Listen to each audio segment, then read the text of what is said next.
Hi, everybody. Welcome to another episode of Open Door Philosophy. I am Andrew, overwhelmed with introductions and with work. Hello, everyone. I'm Taylor, your resident tired college student. And hey, I'm Mr. Parsons. I'm just overwhelmed by life. And welcome to episode 72 on the philosophical concepts of property, not poetry. This has been our third take. That's unimportant. Before we get into the episode, guys, how's it going? Well, we're all overwhelmed, apparently. Taylor, tell us about your overwhelmness. Well, I have 3 official days of class left. Congrats. Of course. Oh, thank you. It's the busiest 3 days of the year. Mm-hmm. Duh. Because why wouldn't it be? I have 2 presentations and an essay, and I don't even know. That's just in class. And then I have like all my finals. Oh, so like I'm surviving. Good time to record an episode. Yeah, the perfect time to record. The perfect time. But yeah, surviving, ready to be done. But I only have like a week and 2 days or something until I'm done for Christmas. And then I have a whole month break, which will be nice. That's So awesome. it'll be like a good balance. Yeah. How are you guys? Oh, I'm good. I mean, I know I've made a joke about life overwhelming me. I will say last week at work was a doozy, but I won't go into it. Ooh. And I've been grading essays this morning, the whole morning since I got up. Nice. But it's fine. Everything's fine. Christmas is coming. That's the great hope. So, Yeah. We'll be done with it in a couple of weeks. But no, everything's fine. Everything's fine, really. Andrew, how are you? Yeah, I'm pretty good, honestly. I this is the first year. Well, I forget if we've talked about it in the last years, and I'm trying to think, but this is the first year that I've actually felt some Christmas spirit. Yeah, so that's kind of surprising. Actually, I don't know, just feeling the joy, That's great. feeling the joy of the season. Are you feeling the joy of giving gifts? No, but okay. well, yeah, maybe I've done my holiday shopping. Taylor and I might have something coming our way, but okay. Maybe we should do a book swap. We should do a book swap. That'd be fun. But I think I've done my Christmas shopping, and yeah, I don't think anything too exciting. But yeah, that's about it. Well, that's great. We got our Christmas decorations up in the front yard last weekend. I saw that. Yeah, it constitutes a blow up of Olaf the snowman from I thought that was a joke. And no, it's not a joke. And then some little like light up travel trailer thingy. That's it. That's cool. I'm not putting lights up, and I'm not paying anyone to do it either. Painting. What? Paying. Oh. Yeah. No, we put up Christmas lights last week at the house. So it was a fun night. It doesn't take too long. Nice to have free labor. Yeah. All of our children are gone. Yeah. This is actually such a good background for you, though. Let me just say, because in the background, it's just going to be give a damn. 100. I know, right? We are increasingly temporary. Yeah, as a former student's part of their IB art exhibition. Mm-hmm. It used to be in your room, right? One of them? Yeah, I had it in the lounge for a while. Then I took it home because I wanted it. So anyway, the student chose there was like 20 panels, 20 tiles that just said things like that. That was all like a big collage, and so she gave pieces of it away. And she said, "I want you to have these. They seem the most like you." That's so cute. Is that Abby Brown? Yeah, Abby Brown. Yeah. That seems like something. Yeah, she was a good artist. Yeah. Well, outside of how overwhelming our lives are, we were also overwhelmed, as was everyone else, with a great deal of data from Spotify. So thought we'd talk about our Spotify Wraps real quick. So who wants to go first? Let's do like a top artist, maybe total minutes listened, whatever. I can go first. I had it up a minute ago. So my top artist was this guy named Nicholas Brittle. I don't know if y'all have heard of him. He wrote the soundtrack for a lot of movies, but I think he's most commonly known for the soundtrack from Succession, which is pretty popular. That was very popular this year. Yeah, but he has some other really good ones. He wrote the soundtrack for this movie from a James Baldwin novel called what is it called? If Bale Street or something could speak. Could talk. Yeah, could talk. Something like that. Yeah. Which is a great soundtrack. And then, yeah. So that's my top artist. Who are y'all's? Who are y'all's top artists? Well, it's probably no surprise to listeners. Yeah. Go ahead, Taylor. Say yours. Taylor Swift.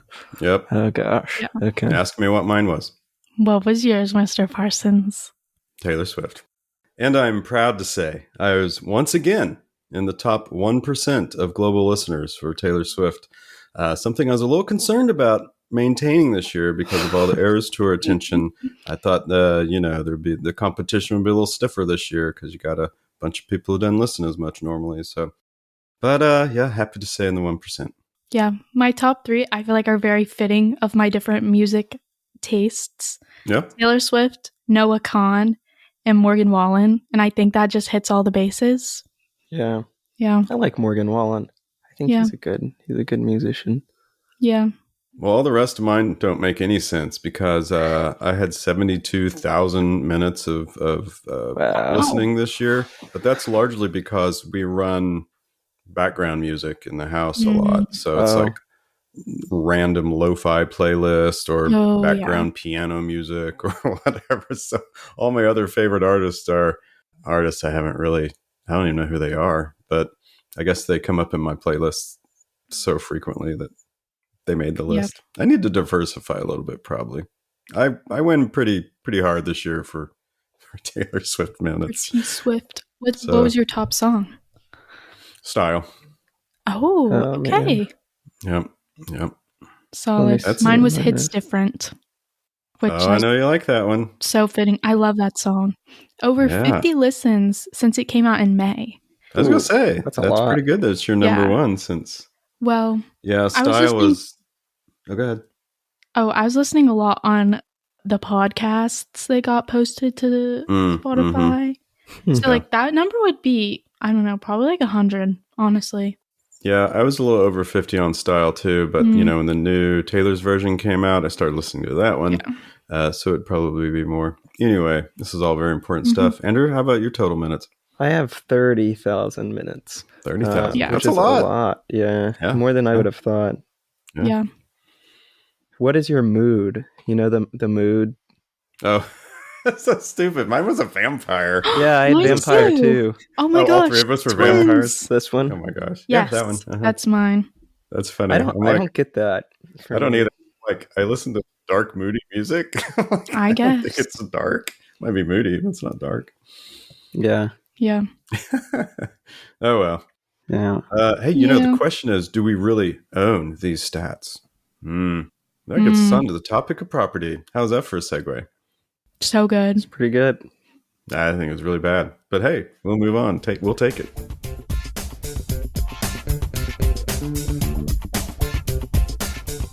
So this week we thought we'd talk about something we really don't know a whole lot about. Taylor's the one who's going to bring the pain when it comes to philosophical knowledge on this topic. But it's a topic I think we certainly can all relate to, and it's kind of interesting, and that's the concept of property, of ownership of things. And what does it mean to, like, say I own a thing? Why is it that you own that thing? What types of things do we own? There's a whole lot of things that play into it like that, such as intellectual property, like Taylor mentioned earlier. So to get us going here, you know, when you think of, I don't know why I thought of this, but I just think of kids on a playground. I teach high school, so I know nothing about kids on the playground anymore. I used to have kids that played on playgrounds. So anyway, I just thought of kids on the playground. And, you know, they have these toys, there's trucks, there's, you know, whatever that they're on the playground. And, you know, at some point, someone will challenge a kid because they want to take their ball or whatever. And the kid will say, hey, that's mine. And they yank it back from them and they go tell the teacher that so-and-so is trying to take their ball. Mm-hmm. And, you know, is it their ball? Is it like the class's ball? Like, how does this kid know even really to say, like, this thing is mine? And I don't know if the kid's being like, I have ownership of this ball. Of course, probably not. But it seems something that goes way back into to even childhood before we're really even properly reasoning about things, of children making claims of this is theirs. So the idea of ownership, I think, is kind of interesting from that perspective. Mm-hmm. But of course, as adults, we say we own all kinds of things. Yeah. This has been kind of relevant for me. I mean, moving away to college, I obviously have to leave things at home. And I have a 12-year-old sister who thinks I didn't know that. All my stuff. Yeah. She thinks everything that I have is so cool. And so I've come home over Thanksgiving break and she's like taking my stuff. My clothes, well, some of them I've given to her. But like one of my jewelry boxes, she had her stuff in there. And I was like, she goes, well, it's mine now. Box? I'm using it because you left it. I was like, that's not how it works. It's still mine. So see, that's kind of an interesting argument, isn't it? Right? Mm-hmm. So why does, I think we know the answers, but let's walk through it. So why does that jewelry box belong to you? My mom bought it for me. Okay, so it was a gift to you. Yeah, it was gifted to me. Did it belong to your mom before it became yours? I suppose, like, technically, yes, because she purchased it with her money, but then gave it to me. And so then before then, it must have belonged to the store. Yeah. Yeah. So it's this transfer of ownership, kind of interesting. So your sister obviously thinks that she can transfer the ownership of your jewelry box. So does she have any justification for this other than like you're not using it anymore? No, that's it. She's like, well, you left it. Yeah. Like, so silly. So I actually think that's kind of interesting, right? Like how, is a thing still yours if you never ever use it? Yeah. Yeah. I mean, I think probably so, yes. But also I can see an argument for not. I don't know. I didn't expect the conversation to go this way, but what do you think, Andrew? If you never use something that you have purchased, yeah, of course, or it's gifted yours. To you in this case. Yeah, I think it's yours. I think it's yours still, but I think in the situation for Taylor, I think what's going on there is it's like, okay, the family itself is the owner, and then I think like whatever really goes on in there, it's I think it's a little different because I think like it might be a little sense of collective ownership, and so if she sees you not using something, then I think she's probably like, well, okay, this belongs to our family, and so because of that, I can own it. But I think if she saw like a jewelry box on the side of the street or something, hopefully, I don't think she would take it just because no one's using it. I think it would be different. Yeah. Yeah. I think for the kid on the playground who has an intuitive sense, maybe that they brought a ball from home and then another kid takes it. I think that's just something in our nature that is very intrinsic to us, that of some concept of right and wrong and justice more than a sense of property. Yeah. Interesting. Sense of justice more than and right and wrong rather than ownership. I think so. I think so. I think so, because is the ball really theirs? Well, probably not, because it's the parents. Maybe it's their brother's bow that they brought to school. I don't know. But in such a case, I could see like what I think what would be going on is like, you're taking this from me. Maybe I lent it to you. Like maybe I passed you my ball, and then like I was expecting you to give it back, but you're kind of violating our mini social contract or whatever, or you're using force to take it from me. But it seems like there's some intuitive sense of justice there. Yeah, that's interesting. Well, moving on from balls and jewelry boxes, let's come up with some examples of things that you think you own, or that you say that you own, that is outside of probably just really obvious things that you own. Like, what are some more fringe examples, or examples of, there might be a little more interesting of something that you think you own, or you claim that you own? I don't know. Books, clothes, all of these things first come to mind. This computer that I'm using to record this episode. These all seem like things that are mine, and I guess we can just start there if we're listing examples. What do y'all think? There's some other ones. Yeah. I don't know, your car. I have a car. Not that that's not in my name, I guess. It's like in my parents' name. So I kind of have ownership over it, but it's not technically mine. So a car is an interesting example, I think, because that's a bit different than, say, like owning a book or owning a computer. Because, well, I suppose when you buy a book or a computer, you receive a receipt, and that receipt proves ownership. Mm-hmm. But there are certain things in our society that we say that we own that require even a greater degree of ownership, maybe because that thing is typically valued more monetarily speaking. So a car is going to be more expensive than a book. Mm-hmm. And, you know, we have titles, we have registration, our vehicles are registration through the state, and certainly with property, when it comes to property. Of course, those things also need to be taxed. No one's going to tax you for buying a book other than sales tax.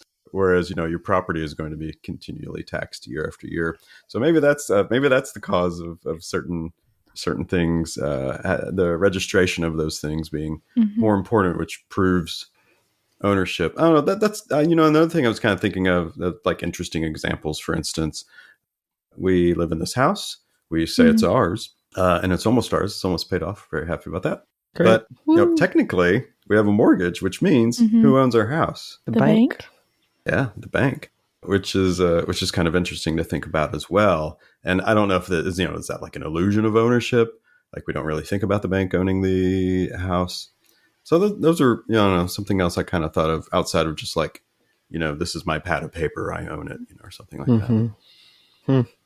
I think maybe this is a little fringe, but for some reason lately, I've been thinking about and reading stuff about this Iranian revolutions in the 70s or in the 60s. I don't know. In the 80s, not in the 60s. 70s. Yeah, 70s.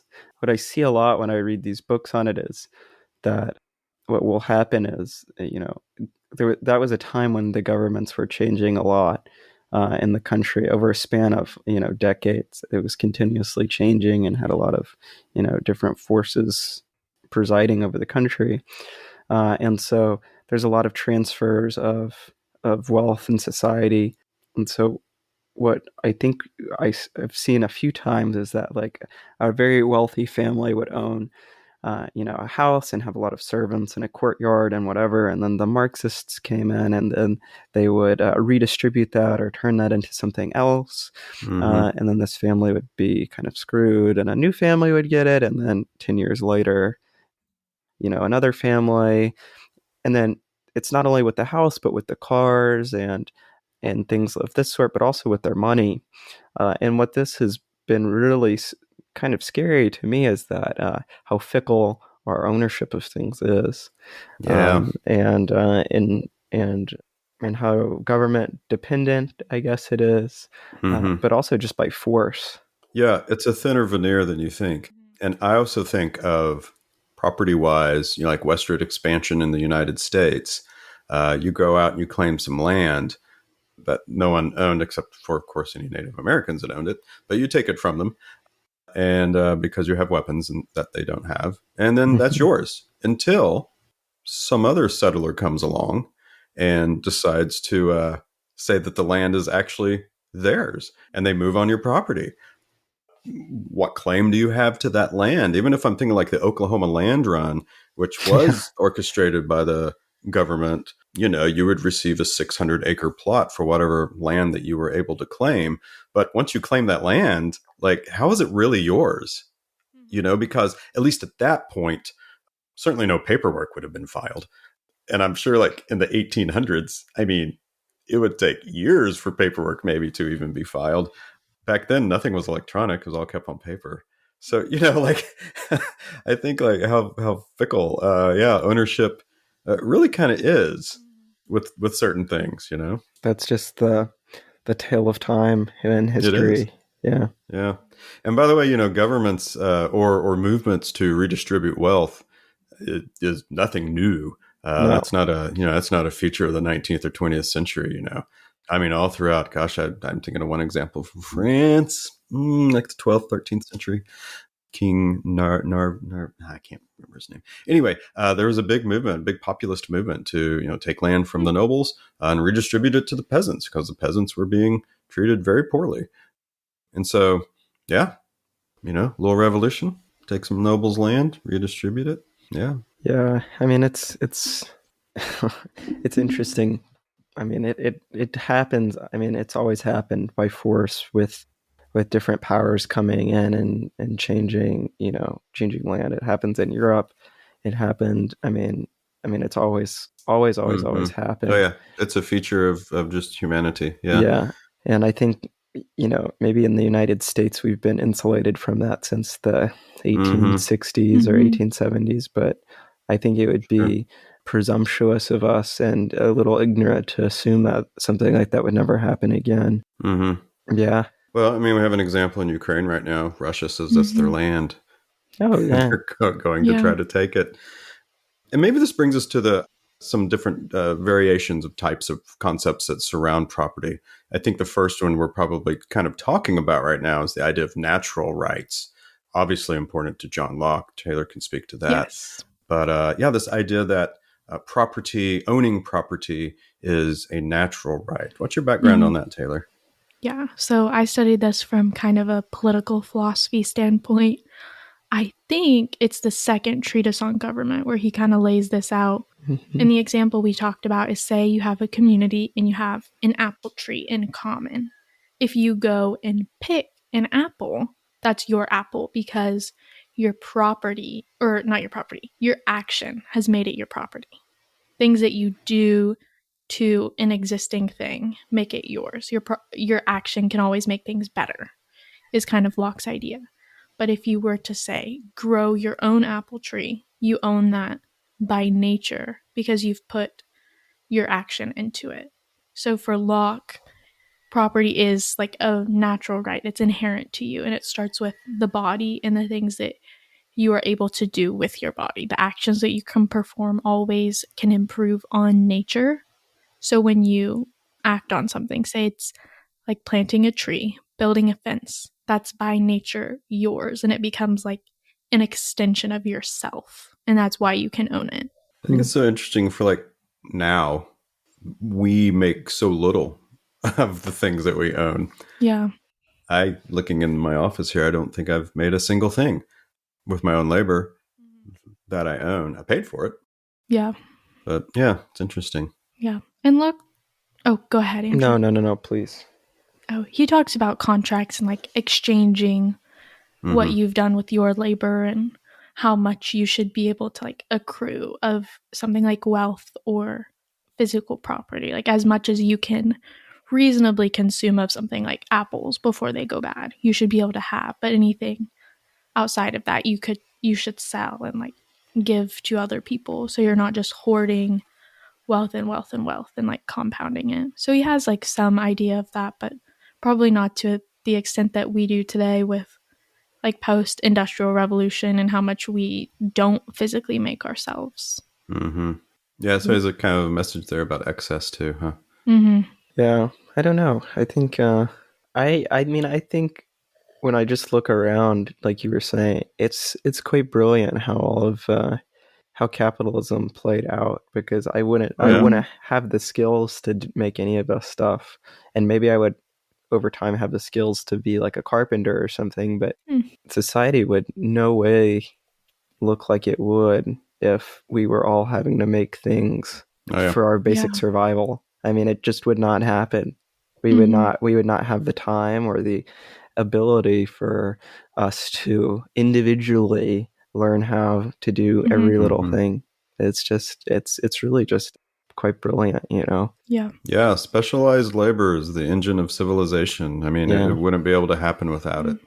Society, no matter what system of economics you're using. That's so interesting. The only things that like I have that I've really made are things that are like decoration, like artwork, watercolor paintings, or something like a tote bag or a coaster that I've crocheted. I mean, but even before that too, for the crocheting, you have to have the wool. Yeah. So you have to have the expertise to raise, what are they, lambs or something for wool? Yeah. What is it? Sheep.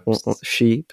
And then you have cotton. to... Yeah. I mean, you might have family like this too, but I think my grandpa, who's luckily still alive, he grew up in a time when, in a place where he was having to make a lot of stuff. And so I think it's just interesting to hear about how they would have to till the fields and all of these things, but also just have to create, like, get the sheep and then cut off the hair and have the sisters or the moms sew up some, blankets. I don't know, but it's very, we're very lucky now not to have to participate in such a system.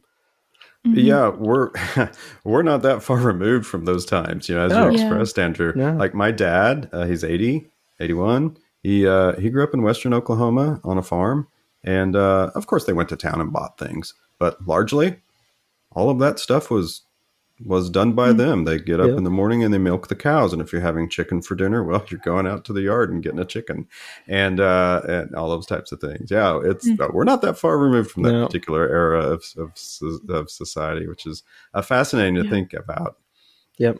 Yeah. And there's still people today, I think, that live more in that manner, that own farmland or ranch land, or like small groups of people that still produce all of their own things. Like there's a group, I don't know, I think they may be Mennonites or something in Waco that have the land heritage, and they have a restaurant, and they sell things like blankets and beds, and they grow all of the wood and they cut it down.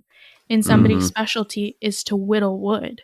That's the thing that they do. Somebody is like specialized in paintings and paints these beautiful landscapes. Somebody, like there's people that are really good at like crocheting or knitting or quilting and do a lot of the stuff by hand, like hand sewing these king size quilts that are so intricate.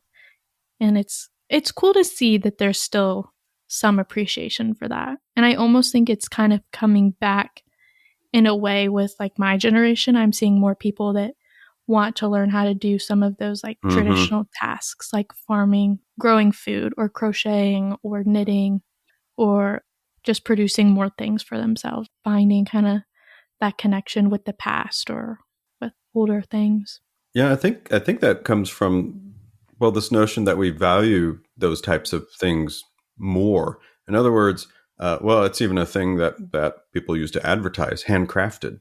And when we have handcrafted furniture or handcrafted blankets or whatever, there seems to be for us a greater amount of value in that for some reason, rather than, a piece of furniture that's just mass produced in a factory over and over again, which is kind of an interesting thing to think about as well. Because like we're like assigning value to something that is handmade, intrinsically, is it superior in some way because it was handmade? Oh, it's kind of interesting to think about.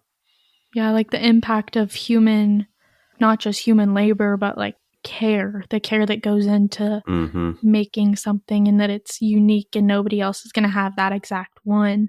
Even if they have something similar, your piece is still crafted to be that unique creation. Yeah. Well, since we're talking about all this stuff being created, there's also this idea with property outside of natural rights that property is really only just a social construct, that everything that exists is just available, and that the idea of property and the protection of property and this is mine and that's yours and all that stuff is a social construct. Thoughts on that?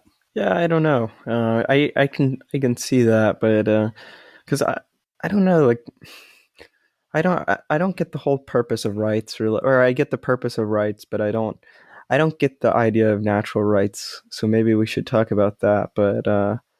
But for property to be a right, it sounds a little odd to me. I don't know. I don't know if it's I mean, even if it is a social idea, how would that change anything? Like, you know what I mean?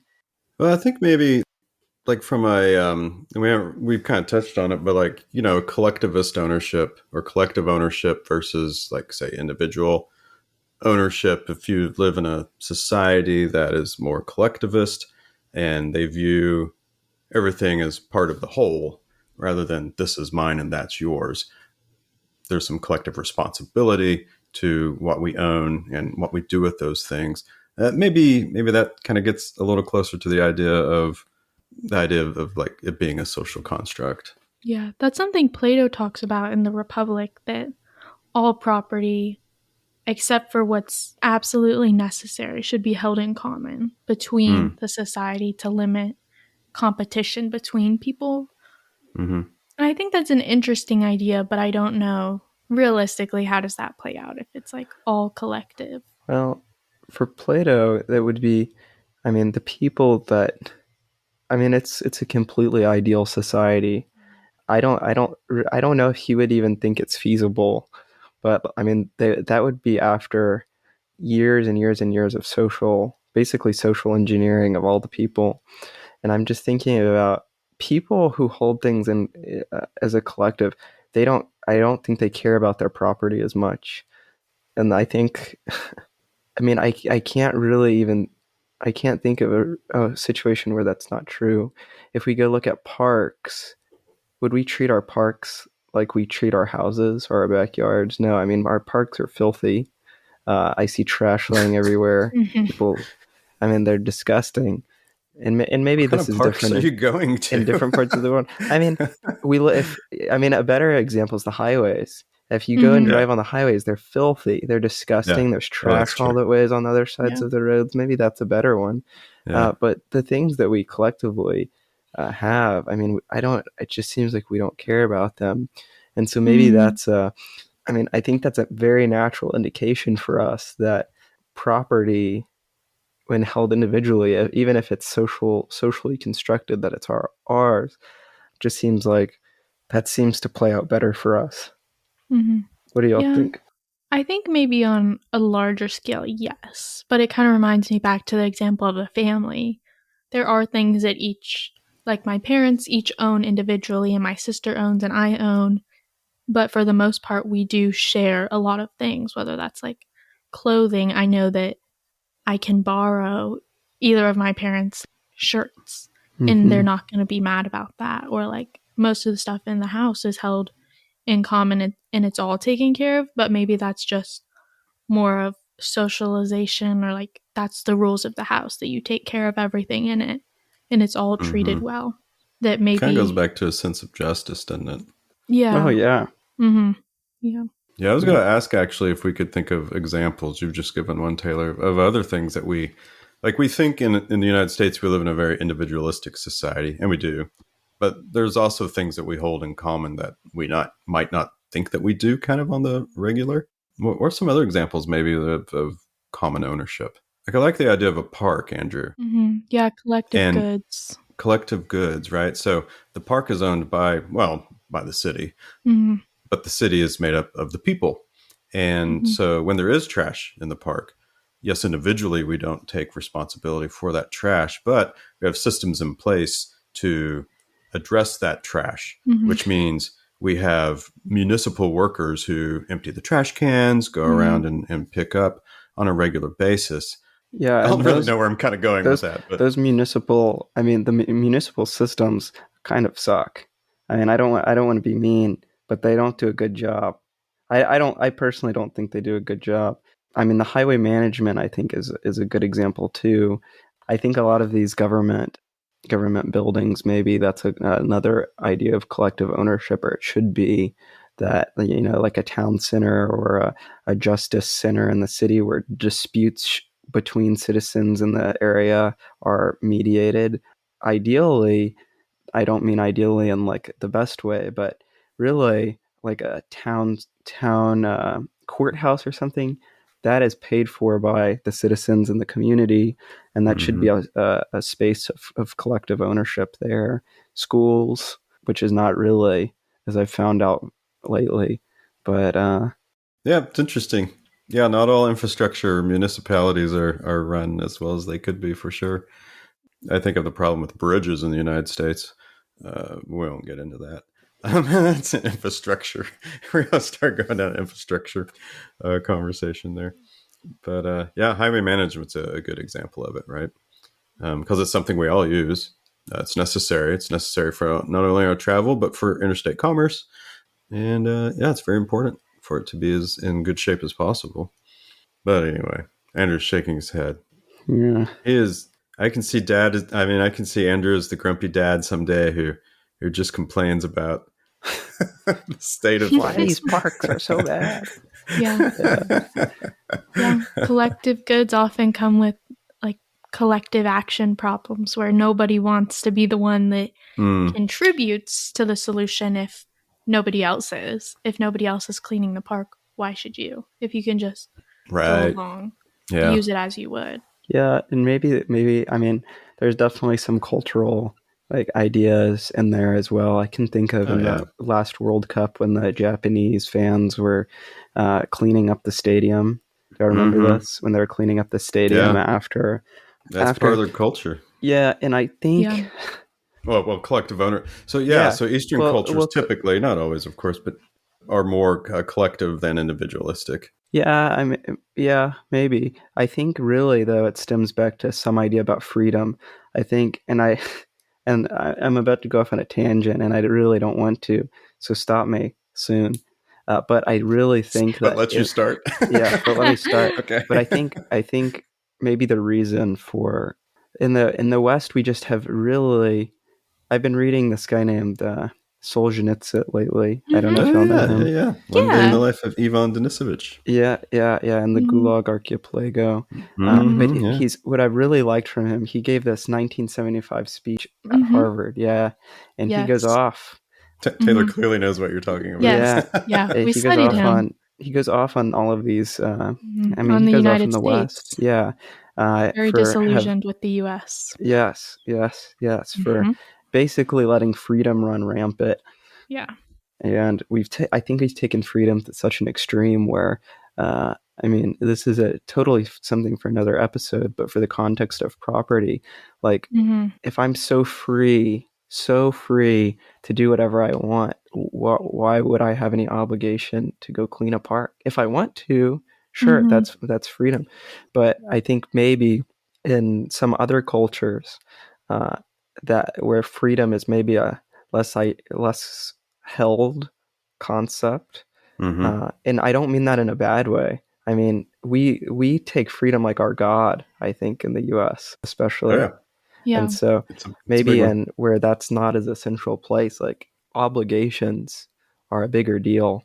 I'm sure. Yeah, I mean the idea of freedom in the United States is baked into our DNA. It's in our national myths. Yeah, there's not as much reverence for freedom. And I wonder if, like, especially in the case of Solzhenitsyn, that he had his freedom revoked from him, if there's more of a reverence and an acknowledgement of, like, these horrors have happened in places like Europe, and some of the people are more aware of that. That like, freedom is not free, and we love to say that here, but I don't know that we really understand what that means. That no, like, we don't. Our freedom didn't just come to us, and we shouldn't just, like, I don't know, take advantage of that. So I wonder if that's kind of where part of the difference comes from. Yeah, I mean, we're talking about differences between negative freedom and positive freedom, right? Yeah. So, Solzhenitsyn is talking about the freedom from, like the freedom from oppression. Yeah. And, us, we're more positive freedom idea. We're like freedom to do, right? Exactly. I'm free to, go pee on this park bench if I want to. I'm free. Yep. That's exactly right. Yeah, it's interesting. I'm free to throw my trash out the window whenever I want, and who's going to stop me? I'm free to not take part in duties that the government says I have to do or that I should do, because if they force me to do this, they're taking my freedom away. Well, we get a little social contract in there, right? Like, the government can restrict you. Oh yeah. But yeah, I mean, you throw your trash out the window, you can't get fined for that. But you're free to do it. It's a slap on the wrist. Yeah, it is. Well, this kind of goes with this other idea with property rights. And when I say property rights, I don't necessarily mean like land or something, but ownership. I had some questions here, like how does the ownership of property influence power dynamics in a society? And how does property relate to personal freedom? This is what we're talking about. How does property relate to personal freedom and autonomy? And I mean, it seems like ownership does have something to do with power dynamics in a society. Oh yeah, for sure. I may have derailed our organic discussion. No. I mean, I don't think so. But I mean, if you think about what was I thinking about? I've been thinking about Russia a lot too lately for some reason. But I mean, they have a whole history of serfdom. Mm-hmm. I mean, it went up to like the late 19th century. Yeah. And then there's also, on the note of like Solzhenitsyn, Volkov, Havel, who also wrote during that time, like strong anti-communist dissident, he wrote The Power of the Powerless, where he talks about the ability to use your property in a way that is free. Something as simple as putting up a sign and feeling compelled to do that because everyone else does it is showing that you're not free. Yep. In the ways that property can be an example of almost like ideological freedom and your ability to think and feel how you truly do in a public way versus being coerced and having to express beliefs that you don't believe out of like a fear of having the freedoms that you do have taken away. Yeah, I think one of the interesting things about Solzhenitsyn is that he thought that you have to have freedom at a kind of midway point where, I mean, there's rules that you need to follow, and I think he's probably thinking about religious rules because he was claimed as a theocrat in the West, but whatever. But if we think we're too free, how is that going to? And we think we can come up with anything. Well, this is not related to property as much, but do we think we own our bodies? Is that our property? I think yes. And Locke would say yes too. Goes back to his idea of property. Like, because you own your body, you can extend that to property. Well, who else would own it? I mean, it's a great question, but like, who else would own it? Well, that's an interesting question. I mean, you can talk about like slavery. That's an interesting thing that you say there, because does it have to even be owned? Well, yeah, it's true. Well, I mean, so what we're talking about here is like someone violating you. Well, do you think your body? Does your body belong to you? If it's not me, then who, I guess, is your question. And does it have to be the concept of owning your body? I mean, when I think about it, it sounds really weird to say. It does sound weird to say. And why does that sound weird? But why does that sound weird? But also, we're like, it's my body. I can do to it whatever I want.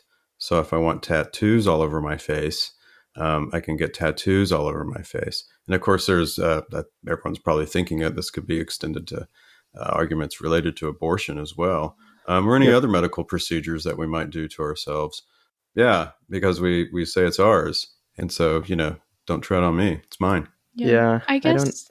Go ahead, Taylor. There's the like religious idea, kind of in the Christian conception, that our body is not really ours; that it's it belongs to God, and we're just here using it, but like we should use it in a way that glorifies God and that's honoring and not self-serving. But I don't know, other than that, what an alternative would be. I don't know about you all, but my body is a temple. It's kind of a rundown, dilapidated temple. It could use some municipal help, people. Yeah, but that's a great point. That's a great point, Taylor. What do you got, Andrew? I don't know. This has always been an interesting idea to me. It's my body. I can do with it what I want. I don't know. It just sounds really weird to me. I mean, I guess, yeah, but can you really do anything you want to it? I mean, yeah, you can get like Botox, I guess, and get tattoos and change your body if you want, but I don't know. It just seems very odd. Like, I don't know. It just seems very odd to me. Well, it seems like that we can because, Andrew, do you have a dress code at work? And you do. Yeah, and so, I do. Like my beard can't be too long. I have the freedom, it's my body, to grow my beard as long as I want to. But there's rules saying that I can't, at least according to my job, if I want to continue being employed there. So it does insinuate that your body is your own, because why would someone make up rules about how your body needs to be if it didn't belong to you in the first place? I don't know if that made any sense. I don't know, because I can social construct stuff. Yeah, because I just was thinking about this. Like my room at school, the fire marshal just told me I can't have two outlets plugged together in my room. Yeah, that's right. And I don't own the room. I mean, it's really the district's room, but sure. And I can't have paper 2 feet from the wall. Taylor can't have a candle in her Baylor apartment. There's rules for things we don't own that we use. I can have a candle here. Yeah. Not in the dorm. In your dorm. Yeah. Not in the dorm. I can't have a cat in my apartment, or pets. I don't know. When you say, do I own my body, it also kind of brings up sort of a dualistic idea, right? That by even saying that I own my body, we're kind of, I don't know if we're saying like something Cartesian must own dualism, it. like, yeah, like my body is something separate than me, the mind. than the you, than the I, which is kind of interesting to think about too. Yeah, and then you get into all the differences between, like, is the mind and the body different and how would they connect and all that stuff that the Enlightenment tries to solve. What would a materialist say? Yeah, I don't think you. I don't think you own your body. I don't know. There's so many rules. Well, then who does? You can't prostitute yourself. You can't take drugs, which are illegal. Well, you can do all those things. There's just consequences. You can. Yeah, but it's illegal. You can. Yeah. Then why would suicide be illegal? Why would chopping? I don't know if chopping off my own arm is illegal, but I guess I can. Yeah. Well, actually, when you bring that up, I did have a point about ownership as a legal creation, and you want to talk about suicide, which is it gets into things like life insurance and stuff like that. Yeah, and I think it also allows first responders to like intervene in that sort of situation. Is what I've heard, that like they can step in and help you. I don't know. Yeah, it's a good discussion.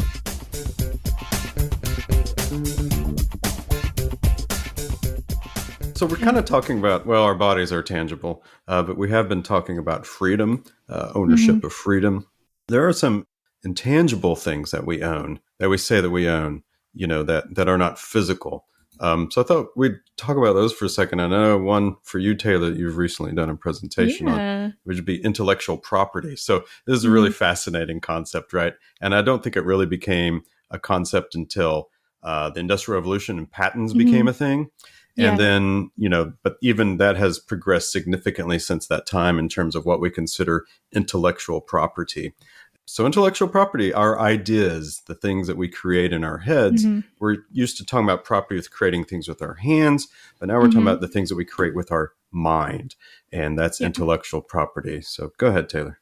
Yeah, so I may have mentioned this in a recent episode on the podcast, but in my classic philosophy class, we had a semester-long presentation where we got to pick a social or political issue and research it, and had different stages, and we had to connect it back to the classic philosophy, classic thinkers that we are studying. And so I was like, I want to go a little out of the box, because I could do something like censorship in like literature, which I find very interesting, and that's super relevant right now. And I was like, what else could I do? Well, Taylor Swift is currently in the media. I'm sure all of you know, even outside of this podcast, we talk about her all the time. She's kind of everywhere right now with her re-recordings. And that's been a big wave maker in just pop culture, but also intellectual property. A lot of attorneys and people in the legal profession are talking about how she's really revolutionizing how property ownership or like intellectual property works, especially in the music sphere. One thing I found is that in the United States, for music, there's 2 copyrights. So there's 2 places that you can own something. And one is the song, the whole produced thing, what you'd listen to on like Spotify, Apple Music. But there's also the music. So like the lyrics and the score in the background can be owned separately. What Taylor Swift has done is she doesn't own the masters, which is the song. I don't know how familiar our listeners are with this, but what she tried to do was purchase the rights to own her masters, so like the songs themselves.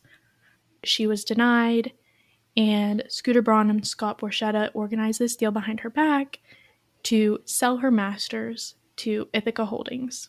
She was offered a deal to make 6 new albums and exchange each new album for one of her old albums. She's like, no, not going to do that.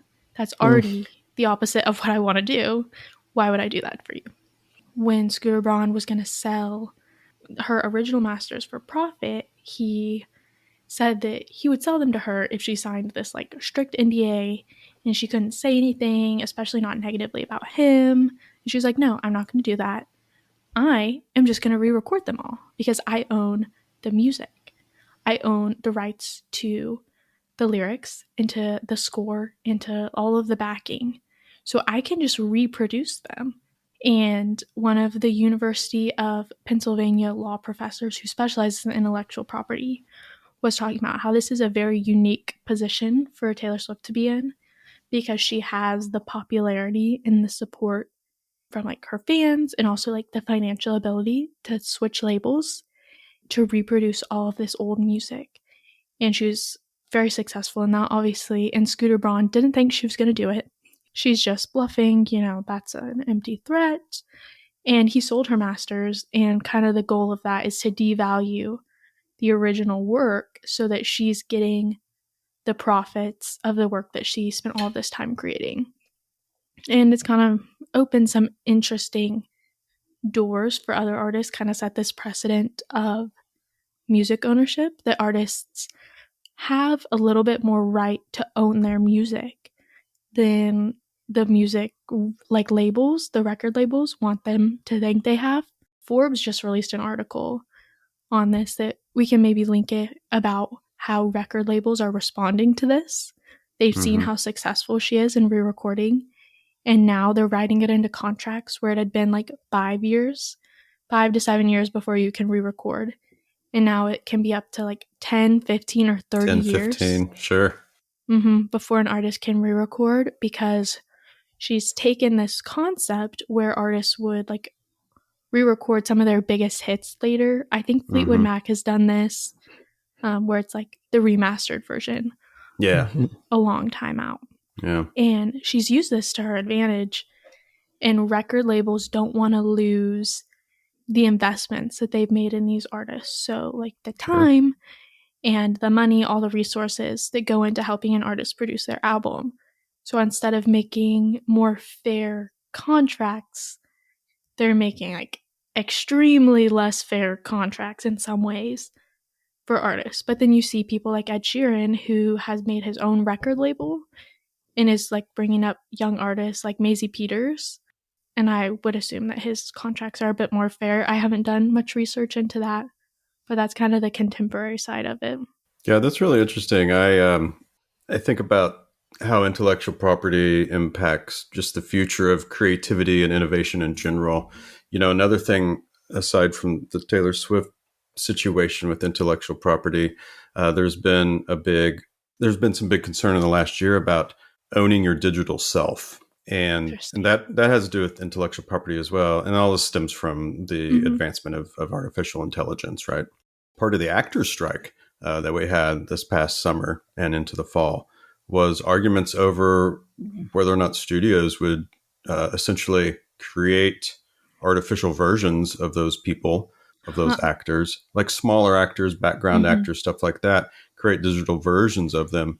In other words, they would act, one scene, and then based on that one scene, they would use artificial intelligence and replicate that person in further scenes, and you wouldn't have to pay the person for it. And so part of that contract, they're worried about, owning essentially their own digital self. And of course, if you've ever messed around with artificial intelligence with art, making art, that's a big issue in the art community right now. Yeah. But, if you wanted to say, create me a picture of Taylor Swift on a unicorn, it would do that. And it wouldn't be exactly Taylor Swift, of course, but it would certainly look like Taylor Swift. And the more powerful the program, the more real that can be, or real looking that can be. And, that's a concern. That's kind of interesting. So anyway, that's aside from, of course, owning music and stuff like that, but intellectual property, even of like your own digital self, is kind of an interesting thing to think about. You own that. That might go back to your body question, Andrew, like owning your body. Yeah. I think I've seen this with like selling your likeness in things like advertisements and commercials, where people license an image for a certain amount of time and they have to like get royalties from that as their image is used for marketing. And then like after it expires, it kind of changes. I don't know, how does that work? And you have more discussions about like, what does it mean to sell your image? And then do you get to dictate how your image is used? Because what if that gets manipulated, or like with AI, if you've put images online, but then someone decides to take it and use artificial intelligence to edit how you look. What control do you have over that? And like, what ability do you have to stop that if they're doing it in a negative way, like making you look different or making you look more vulnerable, that sort of thing. Yeah. I also think of like, not only art, like visual art, but back to song lyrics or even books. If you have a artificial intelligence that has all of the Stephen King works that's ever been written, and you're like, write me a new novel with this particular storyline in the style of Stephen King, then what that AI is doing is using Stephen King's particular way that he writes from all of his entire catalog and crafting a new story that he hasn't written. And the question is, does he have any sort of ownership of that, assuming that he didn't, sell his work to this artificial intelligence company or something like that? Because that's like with everything that's out on the internet, one of the concerns is, especially for artists, is that, these artificial intelligent engines crawl the internet to pull data from in order to create whatever it is they're creating. And if I'm someone who's like had a bunch of stuff published in various articles, journals, New York Times, whatever, and some person comes along and wants to use, create something, an article written in the style of Derek Parsons, which I've not published with the New York Times, but anyway, that it could do that. And it's like, so where is there any type of ownership? Should that person be paid some royalties of some kind? Right. Yeah. Anyway, I kind of went off on something there, but I've seen people do that with Hallmark movies where they make an AI and they have it watch like thousands of hours of Hallmark movies, everyone there is, and then tell it, okay, write me a Hallmark movie with this premise. And for that sort of thing, it's all fun and games, all for kicks and giggles, like to show how like routine, kind of the same that all Hallmark movies are, how they're just kind of the same formula, plug and chug. But if you zoom out to something like reproducing an author with a very specific style, like Stephen King, who's been so awarded for his writing abilities and celebrated, what are the implications of that? And that how gets cool would it be scary. to have a new Kurt Vonnegut novel, or take some famous dead author, not just one more Dickens novel, have C.S. Lewis AI write something. It's fascinating. I assume this will be a whole lot worse in the future with all of this stuff, but I think in the past 6 months, this is I don't know, you can cut this out if you want to, but I remember that in the past 6 months or so, I think there's been like a lot of female celebrities, especially who get their likeness or whatever on like pornographic AI generation. And assumedly this will only get worse, like way, way worse over time. Reviving like a Dickens like novel is one thing, but assumedly for likeness things, it's just going to get a whole lot worse, even outside of the context of music or whatever ownership. So not everyone's going to create a digital picture of Taylor Swift on a unicorn. Yeah, right. You're right. It can definitely go that direction real fast, Andrew.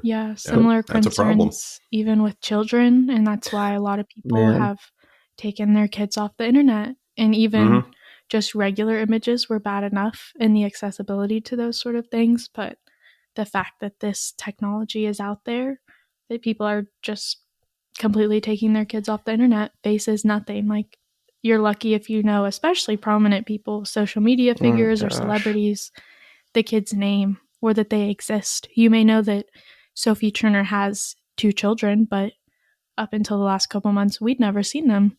One of the kids, I don't think they even shared the name publicly because poor kids. Privacy is, so invaded with technology and the access that people have, and just not really respected. And there's an interesting freedom question there too. Freedom on both sides, and like I guess property can exist there too.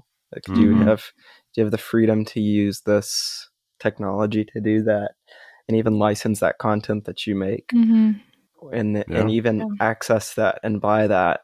It's just it's going to be very interesting in the next probably 5 years or less. Well, some other things I had under intangible property we want. I like the idea of wealth. Mm-hmm. Oh yeah. Like we say that we own money, but really these days we don't physically own money. Yeah, just in your bank account. That's right. We're all just swapping numbers back and forth at each other. You know, you buy me, you buy lunch for me. I'm going to Venmo you, you know, the money to pay for that. And like, what am I really doing? I'm just sending you ones and zeros. Yeah. Until you cash it out, even, I mean, it's just numbers on the screen. It's not even a financial transaction really for something like Venmo. I mean, it's all crazy. And then I don't know if you'll have heard about this. The guy his name's Sam Altman, the founder of OpenAI, or CEO. There's a whole debacle in the last week, but one of the theories is that the scientists and engineers had developed a form of artificial general intelligence, or AGI, that would be powerful enough to mess with financial systems. I have no doubt. Oh yeah, gosh. and then so it's going to be. I mean, I'm sure something like this will happen where financial institutions will be hacked or changed or something, and a lot of people will lose a lot of their money in the blink of an eye because, you know. Yeah. Yeah, well, that's the funny thing about money. I mean, money has never really existed. Even when we're talking about paper bills or coins, those obviously just represent another idea about money. But that's why things, you know, that's why property has always been such an important part of wealth, is because it's real. Yeah. And that's why, you know, gold bar, like in times of financial instability, the price of gold and silver goes up because that's not exactly a coin. It can be fashioned into a coin, but if you got a gold bar, you know, that's something more real than, you know, the money in your bank, which sounds crazy. But, you know, when we get hacked, if you ever get hacked or someone, you know, does a false transaction using your credit card number or whatever, you've not technically lost anything tangibly. What you've lost is, you know, some numbers in a system that represents money. But it's very important. It certainly doesn't take the importance away from it. It's just another example of a type of intangible ownership. I mean, the dollar even, I mean, it's slowly progressed from something which, I mean, back in the day, there used to be gold coins which were made with ounces of gold inside of them. Like the flora and the currency of Europe during the Renaissance had 54 ounces of gold in each coin, which is not a lot, but you can melt it down and get some gold. Theoretically. And then if we skip a few hundred years, currency was tied to gold. And only recently, I mean, it was changed until recently in the 70s. And that made the dollar a lot more flexible. But people would still have money. And so even if, you know, your bank got robbed or whatever, you'd still have some cash. And now with money primarily in banks as numbers, like you're saying, and online, I mean, we're just being stretched so far away from a physical asset and physical property. So it's definitely going to be interesting. And I mean, there's been kind of a resurgence. I mean, ever since the gold standard in the U.S. was taken away, to always return to the gold standard. And even now, I mean, this is still a thing. And so I'm curious if what we'll see around this, because I think that there's some security and peace of mind in knowing that, you know, your dollar or your money is tied to something physical. And it's interesting that we have that a little bit of psychological peace of mind, even if it's so removed, even to that point.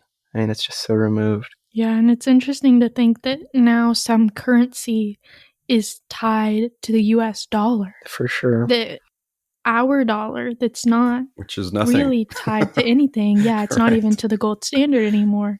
Yeah, backs the value of other currency. So it's like ideas based on ideas based on ideas that we all say mean something. And we're going to sound like conspiracy theorists or something. Money is not real. But it's just representative of something that we all agree on. I don't know. So interesting. Yeah, it's fascinating that something that isn't tangible, like the idea of money, how much impact it can have on countries. I mean, if, you know, we hit another depression, you know, what have we really lost? Well, there's nothing, you know, that we've really lost, except this entire construct that's called global bank and stock markets and all of that stuff. Yeah, it's only going to be a problem, I think, if the U.S. is unable to pay their short-term debt, which is, it's possible. We're wading into some deep waters here. So. Yeah. Or waters that are deep for me. I can only talk about this stuff superficially for so long. Yeah.